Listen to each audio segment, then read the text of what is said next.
back. I'm Tedward, and today, thanks to Bond Group, I'm very excited to present to you the 2004 Ferrari 360 Challenge Stradale. This has been one of my favorite cars, a unicorn, if you will, because it's the lightest, fastest version of the 360, and I really like the 360. I'm obsessed with the RSs of the world and the Porsche life, but when it comes to Ferrari, they also do faster, track-oriented, lightweight things. We've got the Challenge Stradale, then the Scuderia, then the Speciale, now the Pista, and there's more and more and more always coming out, but they always have a special place in my heart because they're lighter, they're faster, and they're more special. They made about 1,300 of these, and they're powered by the 40-valve, 3.6-liter mid-mounted V8.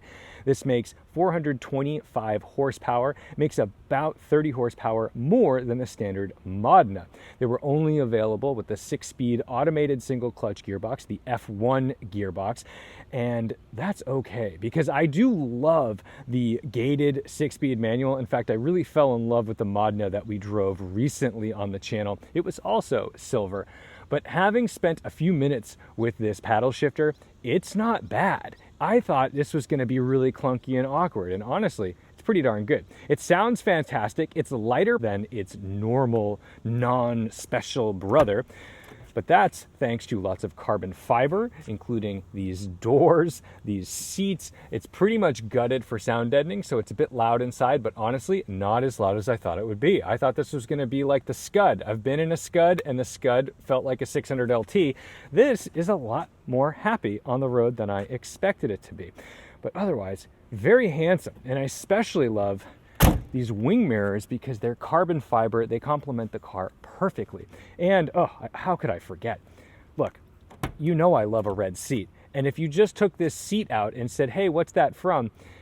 At a glance, you might say that's from a Honda. It does look a lot like my Civic Type R seat, but I don't have the carbon backs. Gluing us to the road on a 19-inch wheel is a 225 section tire, and on the back a 285 section tire to put down that power. And the rule of filming is that whenever you're filming, a grounds crew will appear. So if your lawn is not mowed, I swear, just call me, and your lawn will suddenly be mowed by a rogue landscaping crew. We just got to work with it. It's okay. Let me show you under the bonnet. So what's funny is I was just driving this old Alfa Romeo GTV from 1971 yesterday. It has the same rear hatch release, and I just think it's fun when Italian cars kind of carry on little traditions like that. They look identical. Back here, look at this. Mid-mounted, whole engine in front of that rear axle, looking good with the carbon intakes. And everything under here is jewelry. That's why it's under glass. But actually, it's under Lexan. This is lightweight. And then for cooling, we've got these guys to help move some air. Up front, we actually have a little bit of storage space. This is a road-going car despite its track pedigree. And look at that. You could fit a lot of stuff in here, actually. So a couple soft duffels would get you and a mate on your way to wherever the heck you're going. Now, this car only has 4,500 miles on it, so it has probably not seen some extensive road trips, but it does have a few chips here and there. It's definitely been used. But I'm just super excited to take you out and go for a drive. So let's close it up and get the Challenge Stradale experience because this has been a YouTuber paradise. I mean, the Stradman is named the Stradman because of Stradale. And Sam at Seen Through Glass just picked up a Stradale. So he is living the Stradale life. And now I got to say that without getting my tongue twisted. Try to gently close this because of the Lexan. There we go. And let's go see what it's all about. To get it started, we have our key here. We push in over here, and then we have an immobilizer that we've got to press in order to get this started. So, sorry guys, that's the deal. And then we hit the start button down here.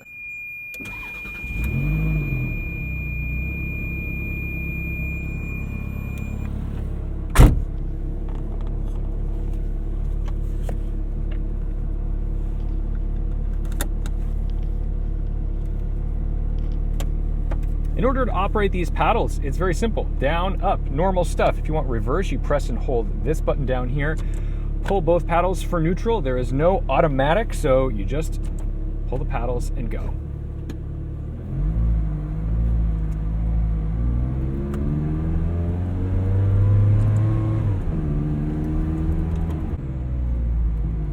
I wonder what they're going to think when they turn around and see this.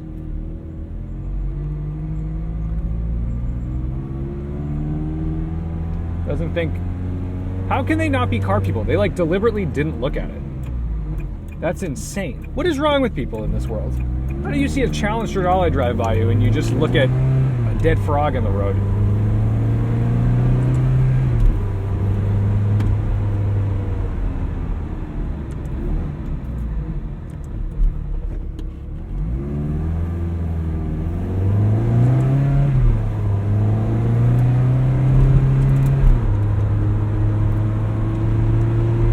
Paddles really encourage you to have your hands up at 10 and 2 because they don't extend down. They're just up here. So column mounted, of course, as a supercar should be. And I think we may have to make a quick fuel stop, but we'll get one little pull out here.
Look at this. Is that a 912? Looks great. And we're buying this killer Land Cruiser. It's a good day for cars.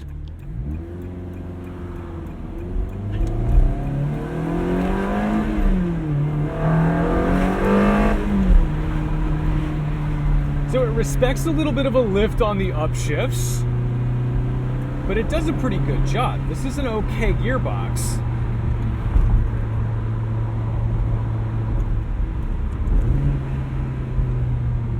It's a pretty hot day. Correct me if I'm wrong, but I do not think this has AC, which is fine. I'm okay with that. But it may limit the exposure you want to be in the car for on a hot summer day. This is pretty much my limit right now. It's about 80, 85 degrees. As long as you keep it moving, it's all right. And you do have massive blind spots because of the standard, buttresses on a mid-engine layout, just the way she goes. But the wing mirrors are pretty darn good. And I think the thing that's most surprising right now is just how comfortable this is on the street. I thought this was going to beat me up a lot more. The suspension is compliant. Look, we went over some bumps. Didn't do that much. A modern GT3 would have shattered a tooth. This is fine. There was a difference between cars back in the early 2000s that were just trying to do the track focus 20% thing and the 80% street thing like this, that they made good cars. They made cars that were fun to drive and easy to approach on a mildly crummy road. It's just not the case anymore.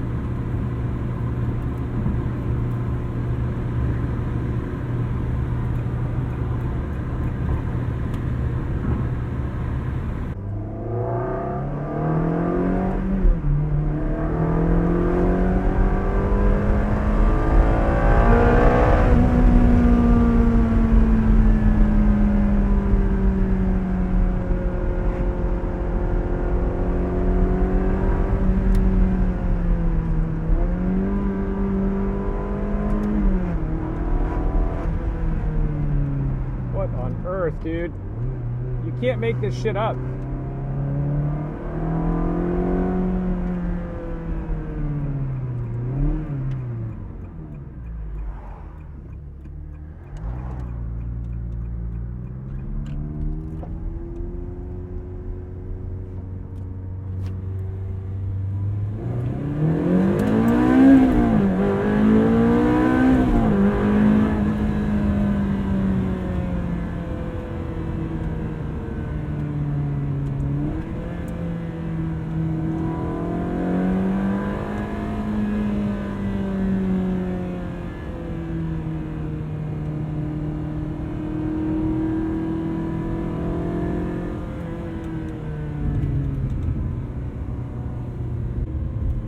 Definitely not a getaway car. While smoother than some of the crazy GT cars of today, still doesn't want to be thrashed over bumps, and we're going to be respectful of that.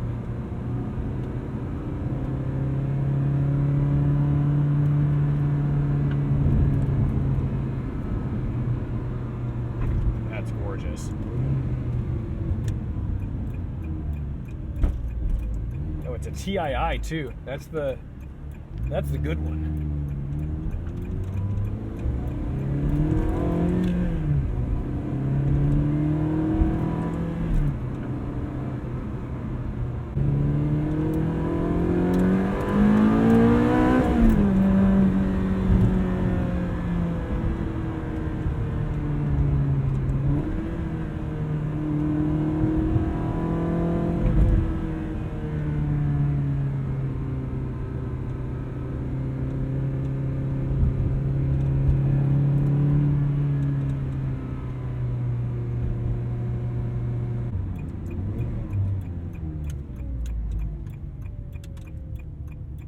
Turning radius test of the Challenge Stradale. She passes 100%. That's fantastic.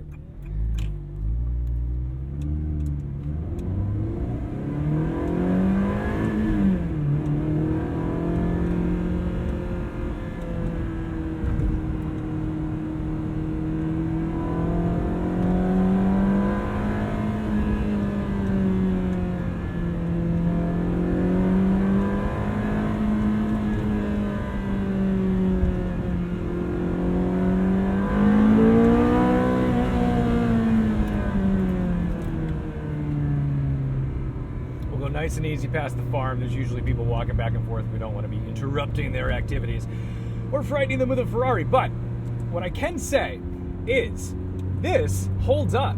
Yes, the gearbox in certain situations can feel a little bit clunky and antiquated, and that's okay. It doesn't really bother me that much. Frankly, I think this is a wonderful thing to drive, and I think it's a lot more compliant and happy on the street than I ever expected it to be. I don't think it feels quite as light as I thought it would feel, but I'm also not on a racetrack, and we're not comparing it head-to-head with the Modena. But I've got to say, this has a lot to offer in the way of a great road-going supercar experience, more so than I think I expected it to be. I thought it was going to be a little harder to drive.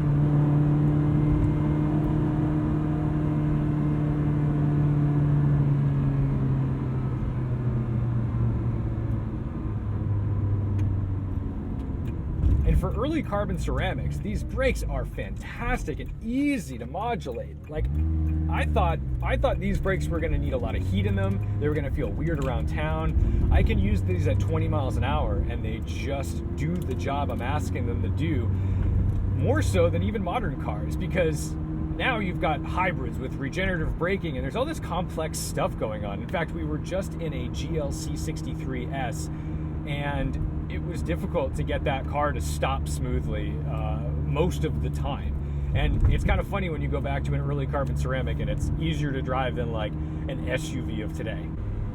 I really thought people would be running out into the streets to see this car.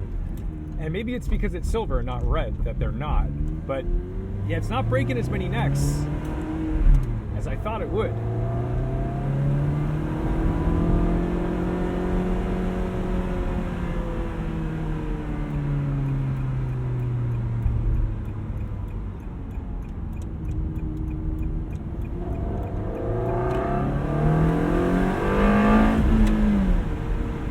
Nice and easy past here.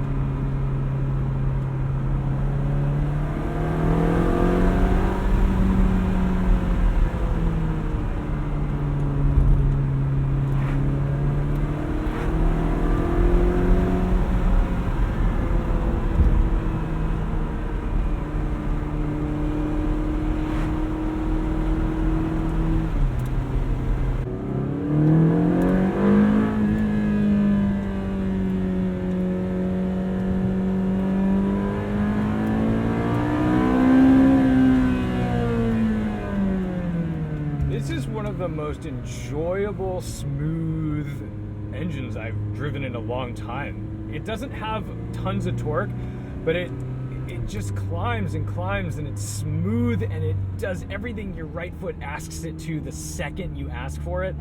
This is just something turbocharged engines cannot do. And when you're looking at the collector car market, we have a limited car like this, things like that start to matter, because the shocking thing about this car is the revelation that it's drivable on the street and that it's genuinely very enjoyable. This is not something to be put away as a garage queen or a showpiece. It could do that job just fine. It's stunning to look at, but it's a driver.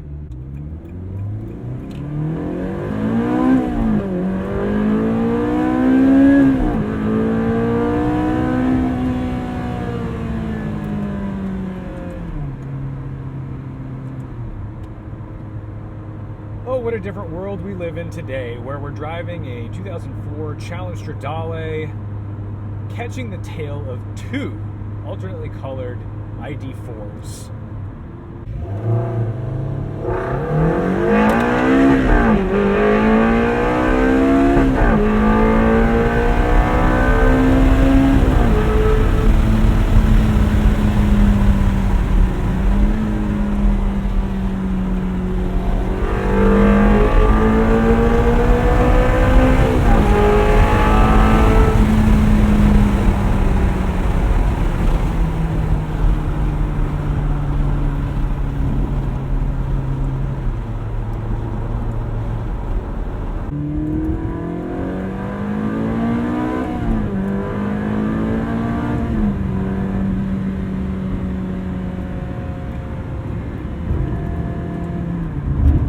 In college, there was a group called Yuppie Racing. It was kind of a play on the people who own the cars, but it was the supercar group of the Boston area, and we used to go on these cruises together. And you know, some people just had E46 M3s, but there was a guy, an anesthesiologist, who drove a Challenge Stradale, and I'll never forget it because he drove it with Apple AirPods, or they were tethered, they weren't wireless, so whatever, earphones, whatever that was, because it was loud, and there's no, I don't know that his car had a radio. This one does, but I just thought, my God, that is goals. That is the coolest thing in the entire world. That was about 2009, I want to say, and I just couldn't even believe anyone could own one of these things. And I got to see someone own it, and I loved it. And here I am finally driving one after seeing it all those years ago, and it's making me so happy.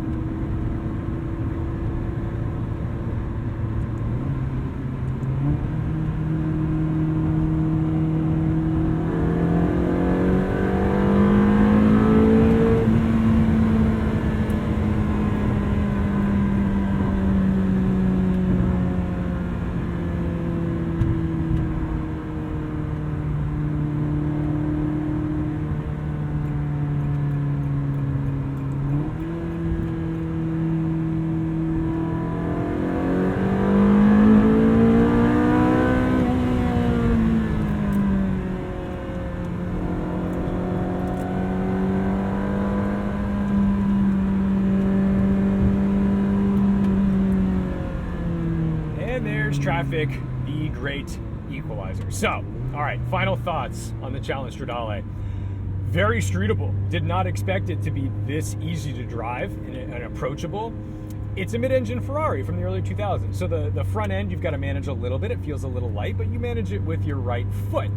I would love to get this out on like a proper mountain road and kind of figure out what its tail can do, but alas, we're sitting in this kind of stuff today, and we've got to just respect where we're at and the roads that we're on with the people that we're on it with. But I hope that at least giving you some accelerations and some sound clips and some takes on what it feels like to drive gives you a closer experience to what the Challenge Stradale is capable of and what it's all about. I love a track-focused version of an already ridiculous sports or supercar, and that's exactly the experience this is delivering me. It's sonorous, but not overly loud. If you got into a Porsche GT4 RS, you would think that was the loud car, not this. This feels a lot more refined than what we consider as the outrageously loud, obnoxious cars of today. Even the exhaust, I'm not outside of the car, but it doesn't sound like I'm waking the dead.